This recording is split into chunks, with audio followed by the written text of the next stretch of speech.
My husband and I have 6 children total and live in a 4-bedroomed house. We have 2 sons together, younger grammar school age. I have a son from a previous relationship, teen, and I have 3 stepchildren, 20 female, teen male and female. For most of the time that we lived in the house, we had 2 kids per room, with the youngest boys sharing, the older boys sharing, and the girls sharing. Things changed a couple of years ago. My oldest stepdaughter finished school and is attending university locally.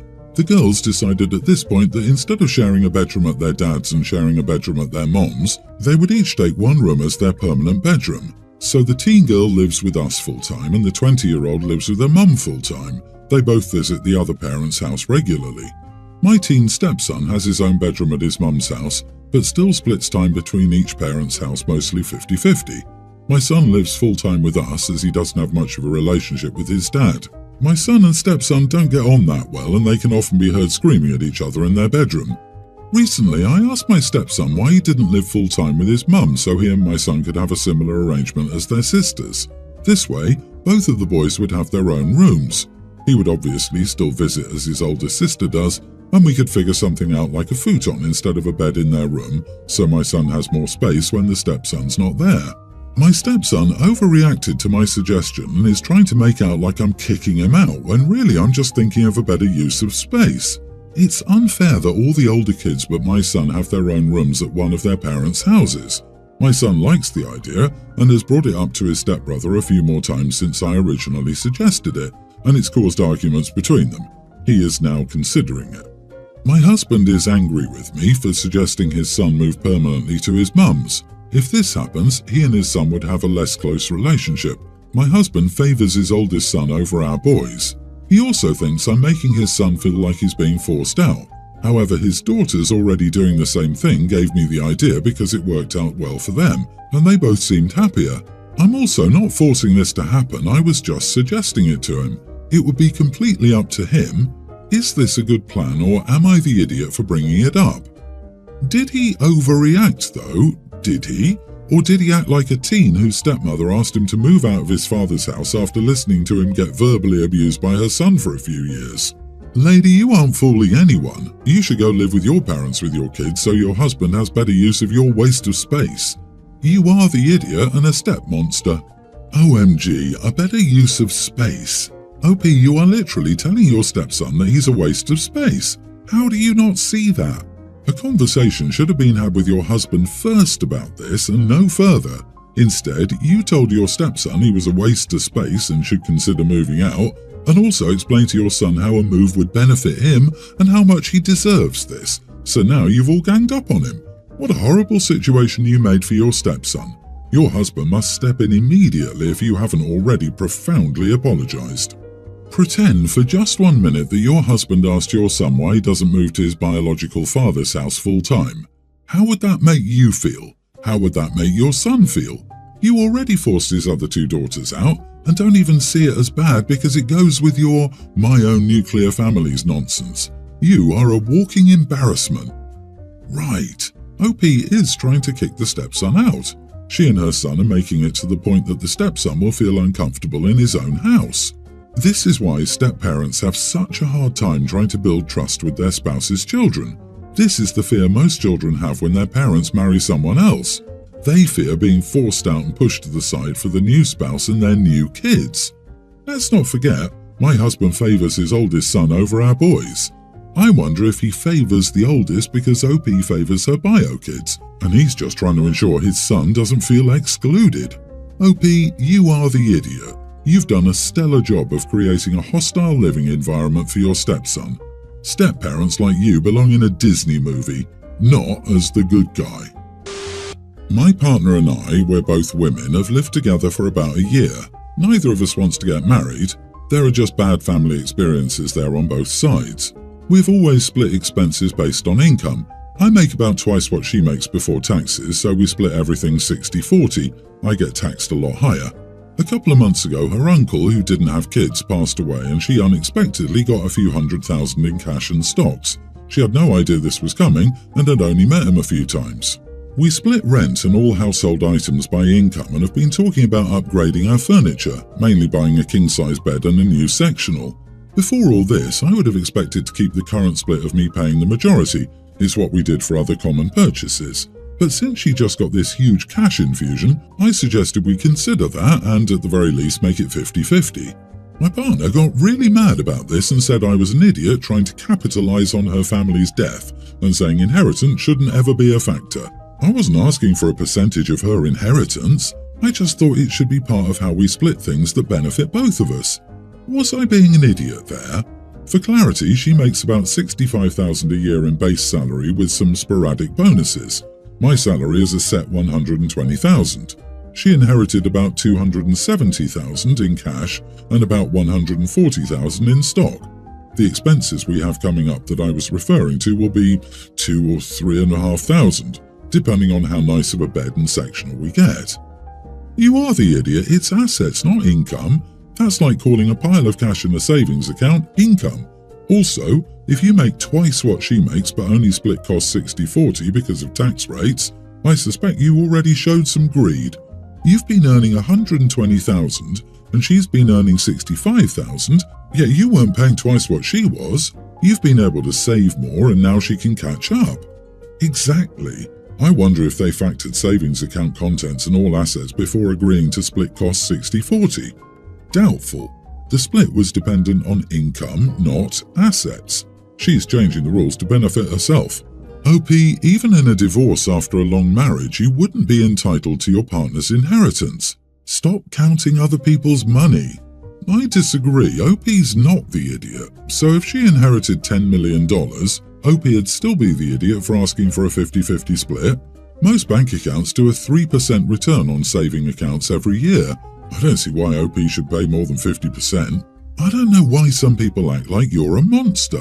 Why shouldn't she split the cost of the new furniture 50-50? Both of you are going to use it in your shared home. The only difference is that she has the cash that she just inherited, and you will have to earn the money to pay your share. You aren't asking for half the inheritance. It's completely reasonable if you've been paying a higher portion of the bills due to your income that she should at least cover half of the cost now that she has extra money. Honestly, I'd expect her to buy the furniture. When my partner and I bought our house, I had extra money, and guess what? I just bought most of the furnishings because why would I make him struggle to pay for half when I have the cash? People are so weird when it comes to money. My fiancé, 31 male and I, 30 female, were fortunate enough to land well-paying remote and flexible jobs so we could get a bigger house. We don't plan on any children and instead give all our love to our animals.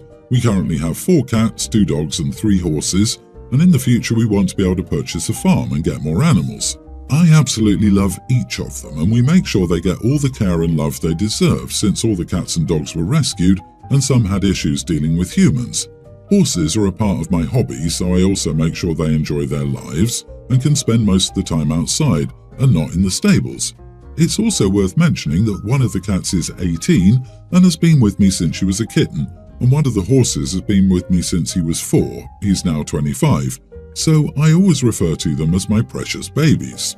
My sister-in-law Kate seems to have an issue with the way we refer to our animals, especially the way I call my oldest ones. I had explained to her multiple times that considering how old they are and how long they've been with me, to me they're like my children as I've raised them, taken care of them, and looked after them when they were poor. However, Kate still feels it's disrespectful to call them babies, as they're not kids, and because her own children are not invited to our house and can't spend time with the animals.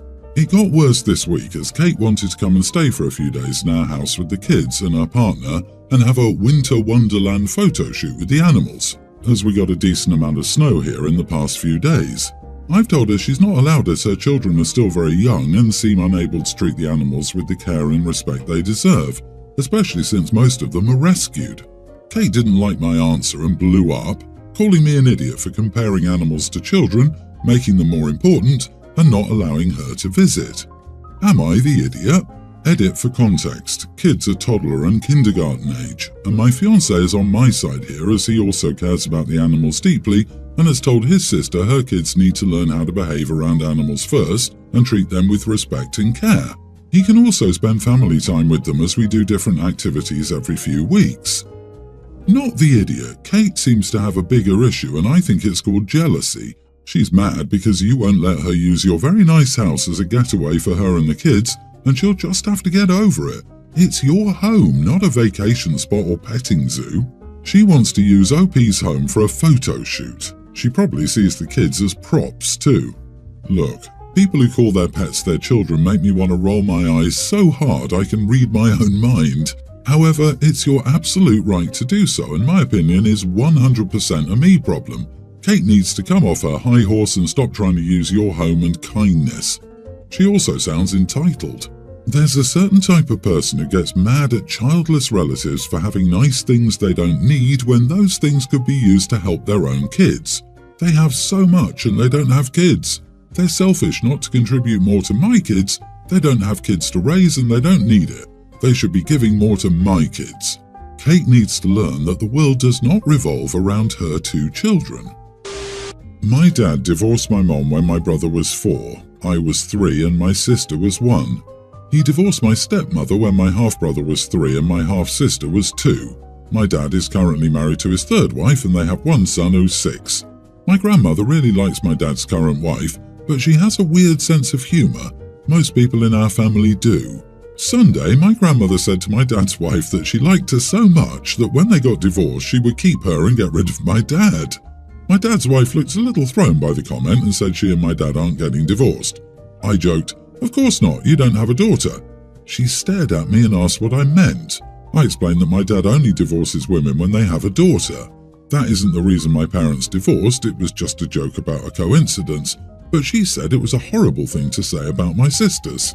My grandmother then joked that it was the opposite because it implied my dad wanted daughters and only stayed with the woman long enough to get one. So as long as she doesn't have another kid or only has sons, he'll stick around waiting for a girl. We both started laughing and my dad's wife stared at us silently and then got up and left the room. At this point, I wondered if I crossed the line. My grandmother said I was fine, that she's just a sensitive person and a little ribbing was good for her. Still, I do feel bad and wonder if I should apologise. Am I the idiot? Not the idiot, but LOL at the jokes. She married a man with 0 issues, leaving women with infants and starting again with someone else. It's going to be a joke at some point by the kiddos. After this little stunt, I hope you'll be okay with your dad looking for a 4th wife. Right? She married a man who had 5 kids and divorced their moms while the kids were toddlers twice. If you can't see the writing on that wall, maybe don't marry Nick Cannon for goodness sake. She is the mother of this man's 3rd set of children, so she's well aware of what his previous families looked like. She can't be mad at people for pointing out his pattern. You and your grandma are hilarious and probably got that woman on the path she needs when it happens to her. Honey, I think you made her paranoid now. Your jokes clearly showed that your dad has a track record of getting his wives pregnant and then leaving them. And maybe she's pregnant but hasn't announced it, and now she's shocked. This could account for her reaction, worried that she might have a girl. Maybe at least try to mend things with her. I, 52 male, have 2 kids, a son, 26, and a daughter, 19. When my son went to college, I thought college would open up opportunities, and he was supposed to major in computer science, but failed many classes and changed his major to something less lucrative. He went out of state and I now realise this was a poor investment. I didn't want to make the same mistakes with my daughter. She also wants to do computer science and last year she got into a foreign university in the UK, which she says is like Stanford over there, Cambridge. I didn't want the same thing to happen, so I told her I couldn't help her pay for that and to go to a local state university or community college and then transfer. She ended up not going and deferred her admission to see if this year she could get a loan, which I'm not for, but it's her life, or if she could get a scholarship for a better American college. She seemed a little annoyed at me since, effectively, her brother got more money, but that was before I knew better. I can afford the same for her, but it would be tighter now and I don't want the same thing to happen, especially if it would be for a foreign degree. I suspect the same could happen to her since her brother was typically the brighter one, while she just pushed herself in the last years of school. Am I the idiot here? You are the idiot. Gee, my female kid wants to go to one of the top universities in the world, but she's the dumb one, and since my male child couldn't hack it, clearly she won't either. Good luck maintaining that relationship. Good luck mansplaining is how I read it at first. His logic is definitely mansplaining and he won't maintain that relationship with his daughter. So sad when daddy's prize son disappoints him. I bet he's the only one who thinks his son is smarter than his daughter. No wonder the daughter wants to go across the ocean to get away from this guy. Yeah, this sounds nuts. A foreign degree? Let's talk about that because, incredibly, you seem not to know what Cambridge is. Cambridge University, UK, world ranking, number 2, just after MIT. You are punishing your daughter for what you view as your son's mistakes when you should be over the moon that she got into Cambridge. Give her at least as much as you gave your son, and while you're at it, maybe give her a cake saying, "Congratulations." Everyone is talking about judging her based on his son's mistakes, and I don't see the mistake. So he changed his major to something he was better fit for. He's your child, not an investment. Celebrate his accomplishments. And she got into one of the best schools in the world. Yes, you are the idiot to both of your children. I audibly gasped at this story. This can't be real. I wholeheartedly hope his son lives far away and is happy with the decision he made. I really hope so. I almost feel like OP is just as much an idiot for this as the way he is treating his clearly very talented and bright daughter. I hope she gets in, moves away, and never looks back. She has an incredibly bright future ahead of her. Update. Genuinely thanks for calling me out and making me do more research on Cambridge. I think I understand better now. I knew about it, but maybe I underestimated it for being foreign. I'll definitely reconsider. She still has managed to defer her admission, and I will see what I can do to help. The visa application needs proof of funds, I think.